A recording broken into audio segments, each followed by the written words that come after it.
जय हिंद मेरे प्यारे साथियों, हम Arun Yadav army Laffer Ballia YouTube channel में आपका स्वागत है। तो दोस्तों, आप सभी लोगों का, बहुत सारे भाइयों का कमेंट था तो आजमगढ़ के रिव्यू बताइए और क्या हो रहा है वहाँ पर डिजिटल तरीके से नापा जा रहा है या मैनुअल तरीके से। और भाई आए हैं, 2 तरीके इनका DB PhD था, क्वालिफाई हैं और इनको बहुत बहुत शुभकामनाएँ, जो अपने मनोकामनाएं लेकर चले हैं और माता पिता के जो सपने हैं उसको पूर्ण करने के लिए इतने तपस्या और मेहनत करके आगे बढ़ रहे हैं। भगवान इनकी सारी जो मनोकामनाएं हैं पूर्ण करे। और इन्होंने अपना वहाँ पर क्या क्या हुआ था सारे बताएंगे। तो सबसे पहले भैया अपना नाम बताइए, क्या नाम है? सबसे पहले बहुत बहुत धन्यवाद भैया। मेरा नाम अंकित सिंह है और मेरा DB PhD जो था वो 2 जनवरी को था। सबसे पहले हम लोगों का 8 बजे के आसपास एंट्री हुआ और एंट्री हम लोगों का हो रहा था एडमिट कार्ड और आधार कार्ड के बेस पे। जब हम लोग का वहाँ पे एंट्री हुआ तो हम लोगों का वहाँ पे नाम, पिता का नाम, उसके बाद एड्रेस और मोबाइल नंबर लिखने के बाद वहाँ पे सिग्नेचर कराया जा रहा था। उसके बाद हम लोगों को बोल दिया गया कि आप लोग जाइए। एक वहाँ पे हॉल था, हॉल में सभी लोगों को बैठाया गया। जैसे ही हम लोग हॉल में बैठ गए तो फिर वहाँ पे 10-10 लोगों का ग्रुप बनाया जा रहा था और ग्रुप बनाकर फिर आगे की प्रक्रिया स्टार्ट की गई। तो भैया जब ग्रुप बन रहा था तो वहाँ पर सभी लोगों को, कितने कैंडिडेट को? 4 लोगों का, ये 10 लोगों का बता रहे थे ग्रुप बन रहा था। जी, वहाँ पे 10-10 लोगों का ग्रुप बनाया जा रहा था और 2 ग्रुप जा रहा था साथ में। पहले टीम ए और टीम बी कर 2-2 ग्रुप बनाया गया वहाँ पे 10-10 लोगों का, और वो सीरियल वाइज ग्रुप बन रहा था। जैसा उन लोगों के पास एक एप्लीकेशन मतलब था डाटा, उसके हिसाब से उन लोग वहाँ पे ग्रुप बना रहे थे और 10-10 लोगों का ग्रुप बन रहा था 2, और टीम ए और टीम बी कर वहाँ पे गया था और फिर हम लोगों का DV स्टार्ट हुआ। तो भैया जब वहाँ पर चेस्ट मेजरमेंट किया जा रहा था तो क्या निपल से नापा जा रहा था या निपल के नीचे से या ऊपर से, किस तरह नापा जा रहा था? देखिए, अगर चेस्ट की बात करें तो वहाँ पे मेजरमेंट में कोई दिक्कत नहीं है क्योंकि स्टाफ वहाँ का बहुत ही ज़्यादा सपोर्टिव है। और मेरा जो हुआ था वो निप्पल के नीचे से नापा गया था, लेकिन जब मैं एक्सपेंड किया तो निप्पल पर से नापा गया था। मतलब वहाँ पे आप चेस्ट में फेल नहीं हो सकते, इतना स्टाफ वहाँ पे सपोर्टिव है। अगर आपको एक्सपेंड हो रहा है तो भी ठीक है, थोड़ा सा कम हो रहा है तो वहाँ पे SP साहब है, उनसे आप लोग कह सकते हैं, वो अपने से नाप कर फिर वहाँ पे देख ले रहे हैं। तो भैया वहाँ पर आप गए 2 तारीख का था, तो वहाँ पर टोटल कितने कैंडिडेट बुलाए गए थे और कितने पास हुए, आपको मालूम है तो बताइए। देखिए, कैंडिडेट हम लोगों के वहाँ पे 150 बुलाए गए थे, जिसमें से अब्सेंट हुए थे 11। और वहाँ पे हम लोगों का जो है डाटा दिया नहीं गया, हम लोगों को मतलब चिपकाया नहीं गया। तो ऐसे तो मैं बता नहीं सकता हूँ कि पास कितने हुए, लेकिन वहाँ पे मुझे कोई फेल दिखाई नहीं दिया। तो आप लोग कह सकते हैं कि लगभग सभी पास ही हुए।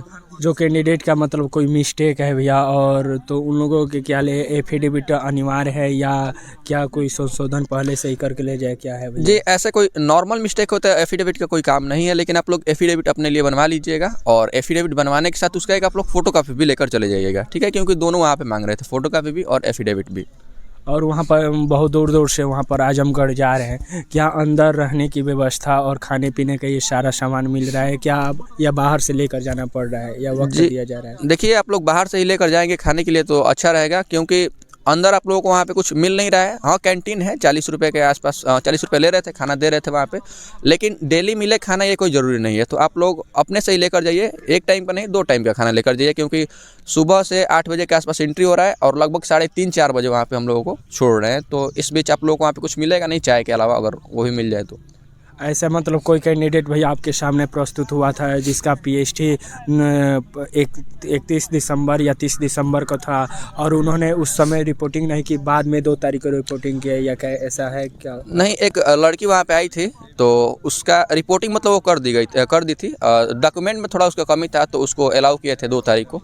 कुछ दिन पहले उसका DB PhD था, लेकिन डॉक्यूमेंट में कुछ कमी था तो उसको बुलाए थे 2 तारीख को। ये है, तो आपका डॉक्यूमेंट्स में कोई दिक्कत है या डॉक्यूमेंट्स प्रस्तुत उस समय नहीं कर पा रहे हैं तो आप लोगों को समय दिया जा रहा है क्या भैया? जी, एकदम समय दिया जा रहा है और बोला जा रहा है कि आप लोग इतने दिनों बाद आइए फिर से और डॉक्यूमेंट जमा कर दीजिए। अगर आप लोग डॉक्यूमेंट जमा कर देते हैं तो फिर आप लोगों को वहाँ पे क्वालिफाई कर दिया जा रहा है। और सभी गर्ल्सों से ये निवेदन है, तो भाई गए हैं और विभाग के अंदर गए थे और वो सब दे कर आए हैं, तो इन्होंने पूछा कि फिजिकल कब से स्टार्ट होगा, तो इन्होंने बताया कि जो गर्ल्स है उन लोगों का कितना तारीख से? 22 जनवरी से बोल रहे थे कि 22 जनवरी से स्टार्ट हो सकता है फिजिकल।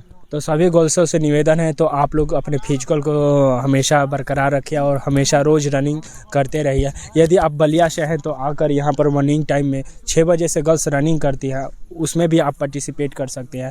और हमेशा आप अलग अलग सोमवार, मंगलवार, बुधवार को अलग अलग करके रनिंग करिए, टाइमिंग लगाइए। और एक दिन 2400 मीटर आप लोगों का जो डिस्टेंस है उसका टाइमिंग आप लोग एक दिन लगाइए, सोमवार को हो या शनिवार को, जिससे आप लोगों को पता चले आपका टाइमिंग कितना आ रहा है। तो भैया और जो कैंडिडेट जाना चाहता है उसके लिए कोई बता दीजिए, कोई बात हो तो। देखिए, जो आप लोगों का डॉक्यूमेंट है वो पूरा लेकर जाइएगा और एक एक फ़ोटोकॉपी करा लीजिएगा।